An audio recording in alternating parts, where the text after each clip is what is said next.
సౌఖ్యదాయకం అని ప్రమాణం. ఆ ప్రసాదాన్ని తయారు చేసేటప్పుడు యద్వర్షాదౌ నింబసుమం శర్కరాంలఘృతైర్యుతం, ఆ ప్రసాదంలో ప్రధానమైనటువంటి అంశం వేప పువ్వు. దాని పేరే నింబసుమం.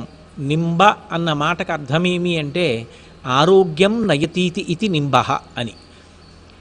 ఏది మనుష్యునకు విశేషమైనటువంటి ఆరోగ్యప్రదాయిని అయి ఉంటుందో, దేని గాలి, దేని యొక్క సమస్త పదార్థములు కూడా ఆరోగ్యమునకు హేతువులై ఉంటాయో దాన్ని నింబ అని పిలుస్తారు సంస్కృతంలో. నింబ వృక్షము అంటే వేప చెట్లు. వేప పువ్వు ఆ సమయంలోనే వస్తుంది. అటువంటి వేప పువ్వుతో ప్రధానంగా ఈ పదార్థాన్ని తయారు చేసి నివేదన చేస్తారు. అందుకే యద్వర్షాదౌ నింబసుమం శర్కరాంలఘృతైర్యుతం, పంచదారతో కలిపి అథవా కొన్ని చోట్ల బెల్లము మంగళద్రవ్యం కాబట్టి ఆ బెల్లంతో కలిపి ప్రసాదాన్ని తయారు చేస్తారు. శర్కరాంల, ఆమ్ల అంటే చింతపండు. చింతపండు పుల్లని పదార్థము కాబట్టి ఆ పుల్లని పదార్థమైనటువంటి ఆ చింతపండు రసంతో కలిపి ఘృతైర్యుతం, అందులో ఆవు నీతిని కలుపుతారు. ఈ ఘృతము, నెయ్యి అనబడేటటువంటి పదార్థం చాలా విశేషమైనటువంటి పదార్థం. అది వ్యాపించేటటువంటి లక్షణాన్ని కలిగి ఉండి కరిగిపోయేటటువంటి స్వభావంతో ప్రధానంగా అగ్నిహోత్రం చేసినప్పుడు, హోమాదులు చేసినప్పుడు వ్రేల్చడానికి ఉపయోగపడేటటువంటి పదార్థం, అమృత సమానమైనటువంటిది.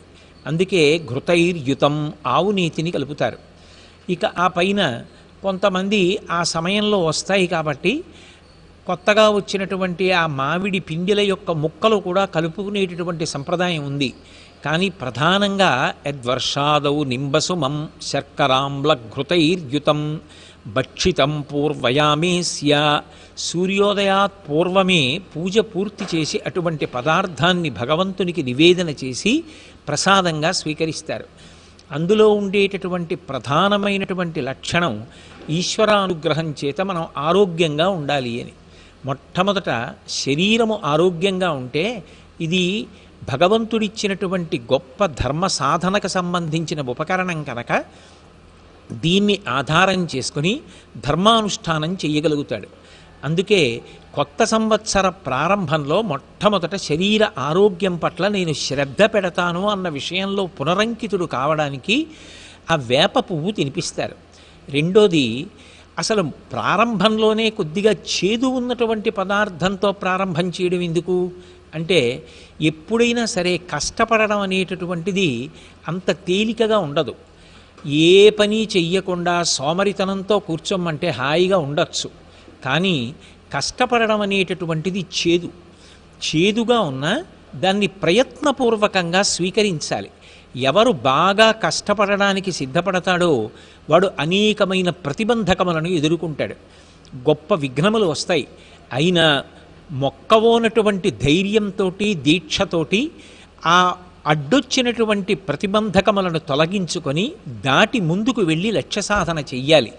అలా లక్ష్య సాధన చెయ్యగలిగితే దాని వలన కృతకృత్యుడవుతాడు. అలా కృతకృత్యుడు కావడానికి నాకు అటువంటి బలం కలగాలి, మనోబలం కలగాలి, శరీరము దానికి తగినటువంటి రీతిలో నాకు సహకరించాలి. అందుకే చేదు తినడం, చేదు తిని ప్రారంభం చేశాడు అంటే కష్టపడడం మొదలుపెట్టాడు. ఈ కష్టపడడం మొదలుపెట్టిన దానికి ఫలితం ఎప్పుడు వస్తుంది అంటే మళ్ళీ భోగి పండగ. భోగి అంటే భోగం అనుభవించడం. వ్యవసాయదారుడు 6 కాలం కష్టపడి పంటలు పండిస్తే భోగి నాటికి కోతలు పూర్తయి పంటలన్నీ కూడా ఇంటికి వస్తాయి. అప్పుడు అమ్మయ్య అని సంతోషిస్తాడు. అప్పుడు పొంగల్ అంటే చక్కెర పొంగల్ అంటే మధుర పదార్థాన్ని తింటాడు. ఎవరు మొట్టమొదట చేదు తిని మొదలుపెట్టాడో వాడే మధుర పదార్థాన్ని తినడానికి అర్హతను పొందుతాడు. అంటే ఎవరు కష్టపడడానికి సిద్ధపడతాడో వాడే మధుర పదార్థాన్ని తినడానికి యోగ్యతని పొంది ఉంటాడు. అంటే కష్టపడకుండా ఎవ్వరూ ఎక్కడా వ్యక్తిగతంగా కానీ, కుటుంబపరంగా కానీ, సమాజపరంగా కానీ, రాష్ట్రపరంగా, దేశపరంగా అభివృద్ధి చెందేటటువంటి అవకాశం ఉండదు. అందుకే కష్టపడడం నేర్చుకోండి. భగవంతుడిచ్చిన అపూర్వమైన ఉపకరణము కనుక శరీరము పట్ల శ్రద్ధ పెట్టి చక్కగా ఆరోగ్యంతో ఉండి మనసుకి మంచి విషయములను ఆలంబనంగా ఇచ్చి ధర్మానుష్ఠానం చేసి సమాజము యొక్క అభ్యున్నతి కొరకు ప్రయత్నించి కీర్తివంతులు కండి అని చెప్పడం, ఆ ప్రసాదాన్ని స్వీకరించండి అని చెప్పి అందులో వాడవలసినటువంటి పదార్థములను కూడా నిర్దేశించడం వెనక ఉన్నటువంటి తాత్పర్యం. కాబట్టి అటువంటి ప్రసాదాన్ని స్వీకరించి ప్రతి ఇంటి మీద కూడా ధ్వజారోహణం చేస్తారు. ధ్వజము అనేటటువంటిది అందరికీ కనపడేటట్టుగా స్ఫుటంగా ఎగురుతుంది. ధ్వజం అనేటటువంటిది విజయానికి గుర్తు. అందుకే ప్రతి ఇంటి మీద కూడా ధ్వజారోహణం చేస్తారు. అలాగే ఉగాది నాడు దమనం తీసుకొచ్చి ప్రత్యేకంగా భగవంతుని యొక్క ఆరాధనలో ఉపయోగిస్తారు. దమనం ఆకులు ఎంత సువాసనతో ఉంటాయో దాని యొక్క కాండము కూడా అంతే సువాసనతో ఉంటుంది.